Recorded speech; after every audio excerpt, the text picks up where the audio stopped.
Olá, tudo bem?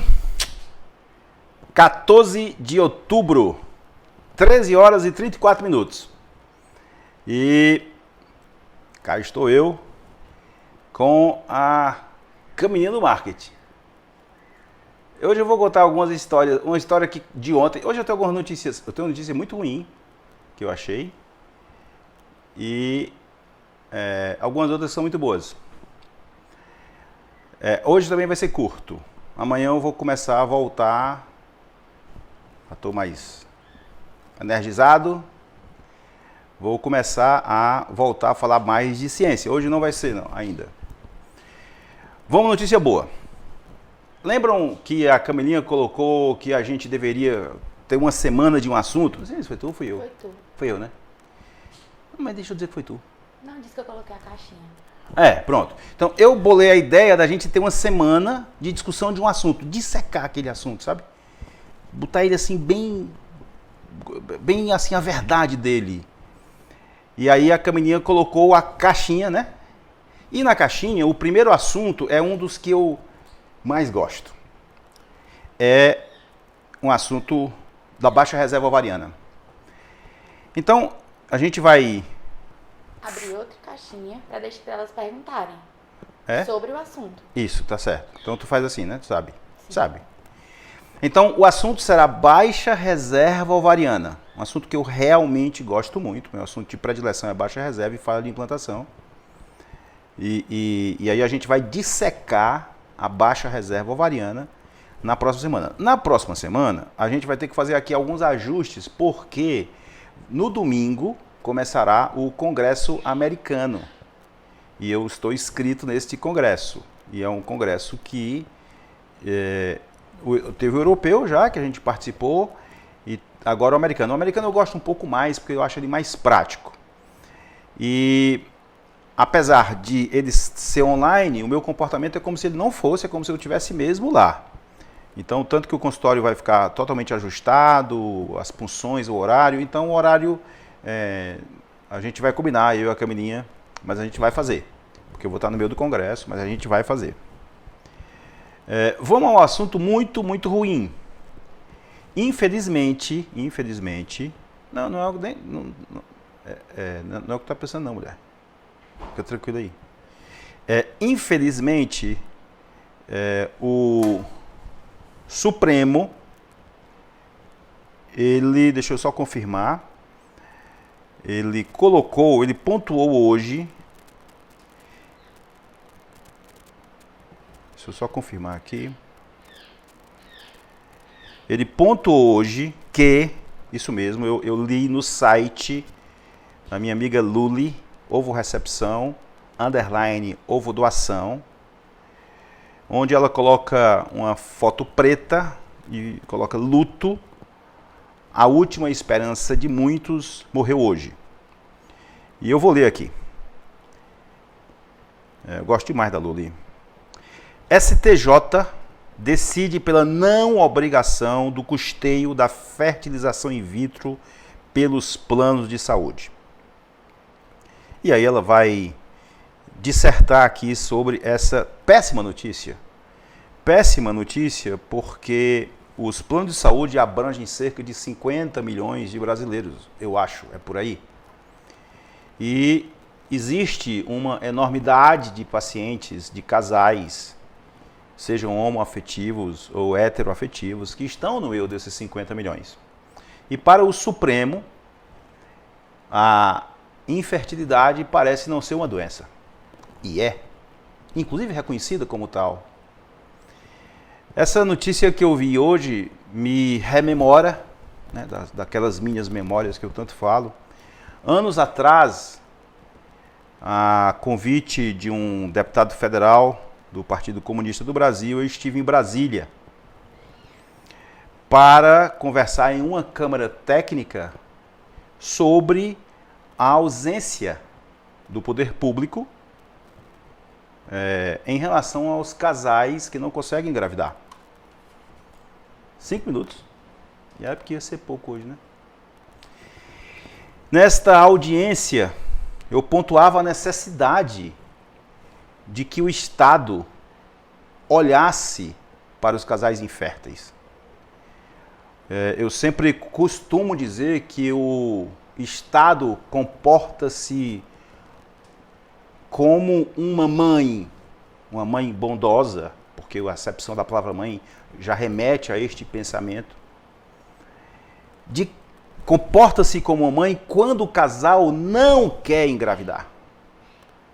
Aí ele constrói um hospital, aí ele contrata um médico, contrata uma enfermagem, contrata uma nutricionista, contrata um maqueiro, ergue paredes, compra material cirúrgico e dá todas as condições para o casal que não quer engravidar.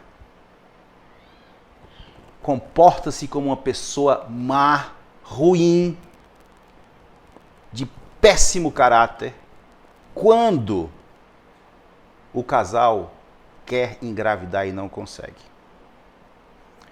Essa foi o tom da minha fala anos atrás, numa discussão numa câmara técnica lá em Brasília. E nada mudou. Absolutamente nada mudou. Hoje no perfil da Lully, a gente se depara com esta notícia de que o Supremo diz que os planos de saúde não têm a obrigação de custear o tratamento dos casais inférteis. Obviamente que o poder público age na mesma frequência de energia negativa do que o Supremo fez hoje. Eu me recordo até que, nesta época, houve uma notícia em cima dessa minha participação. Eu me recordo até que na época eu operava ainda, e eu cheguei para operar, né, ali naquela sala que fica os médicos, fica aquela conversa e tudo mais, antes das cirurgias, depois a gente vai lá e se troca, né? E um colega meu inclusive de turma, colocou que achava errado a minha defesa do que eu tinha ido defender lá em Brasília. Porque ele disse que o SUS tinha que ter prioridades. É exatamente isso. Você achou ruim, né, Camilinha? Exatamente isso. E eu, na época, eu perguntei para ele se o dinheiro dele tinha mais valor do que o meu. Porque eu pagava imposto tal qual ele, da mesma forma. Mas se o coração dele adoecesse, e ele tivesse que colocar um stent, ou uma cirurgia coronariana, ossada por baixo, algo em torno de 25 mil, o Estado bancava. O Estado bancava a cirurgia dele. E por que não banca um tratamento de uma fertilização in vitro de um casal que não consegue engravidar? Por que o dinheiro dele tinha mais valor do que o meu dinheiro? Se o imposto era exatamente o mesmo. E isso eu estou falando de uma questão puramente financeira, matemática. Porque se eu for falar aqui de humanidade, eu falei outras coisas para ele internamente. Não dizíveis nem mesmo agora. Isso é um verdadeiro descaso o que aconteceu hoje. Um verdadeiro descaso. Porque o poder público pouco se interessa por esse casal. E aí 50 milhões de pessoas acobertadas pelos planos privados, pela medicina privada, também são deixados à margem. Que criasse mecanismos. Quando você tem plano de saúde que dá direito a parto, outros não. Se você dá direito a parto, você acresce em valor. Que criasse mecanismos. Que obviamente colocasse, já que eu estou falando de um mercado privado, que colocasse equiparações para que se pudesse ofertar a esses casais a possibilidade dos tratamentos custeados pelos planos de saúde. Infelizmente, eu não sei se existe mais algo a se fazer, realmente eu não sei, mas infelizmente essa é uma notícia muito ruim que eu estou dando, que eu compilei lá do perfil da Lully. Bom, uma outra coisa para falar aqui por último é que ontem vocês não viram o que ocorreu por detrás das câmeras. Quando eu falei que estava indo ao médico porque eu tinha tido um problema, um sinal, um sintoma de que algo poderia não estar bem, a Camilinha chorou, né? Encheu os olhos de lágrima. E eu também, mas sem ela ver, por dentro da alma. Então, Camilinha, muitíssimo obrigado pelo que você fez ontem. Aquela sua lágrima que escorreu aí no canto do seu olho, demonstra amor, demonstra companheirismo. Você que está aqui no dia a dia comigo e cada vez mais a gente vai se conhecendo e tornando-se mais parceiro nessa estrada. Então, muito obrigado por aquelas suas lágrimas, viu?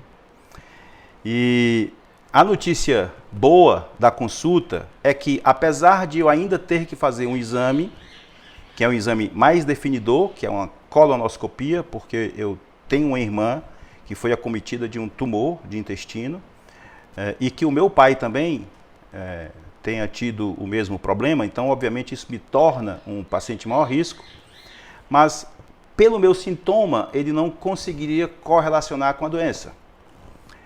Então, vai se fazer a colonoscopia, porque ela precisa ser feita a cada 5 anos, e a última que eu fiz foi em 2015, portanto tem aí 6 anos. Mas aparentemente ele não guarda relação de casualidade entre o que eu senti e algum tumor. Mas claro, isso já é uma notícia boa, mas ainda não é tudo. Vamos fazer a colono e também eu estou preparado para qualquer coisa, juro a vocês. Eu acho que a reprodução ela me deu muitas coisas boas e uma delas foi a capacidade de resiliência, de resistência, de manter-se firme. Eu sei, hora de encerrar.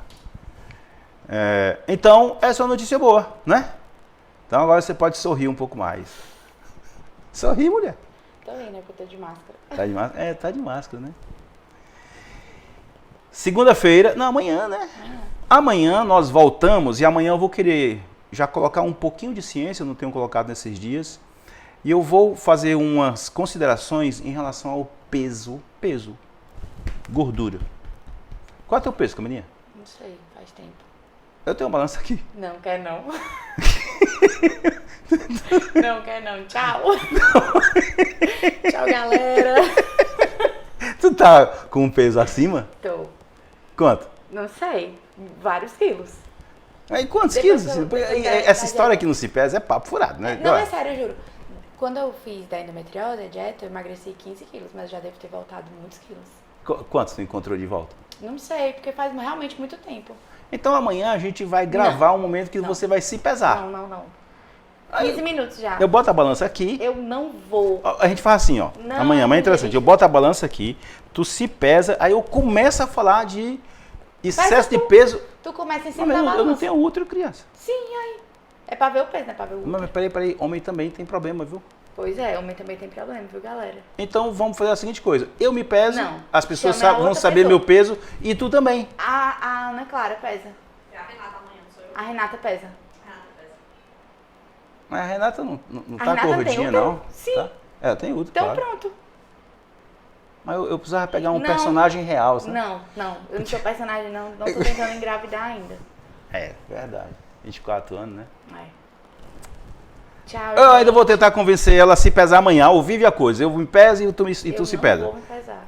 Eu aumento o salário. Não. Tchau. 50% a mais. Tchau. Tchau, gente.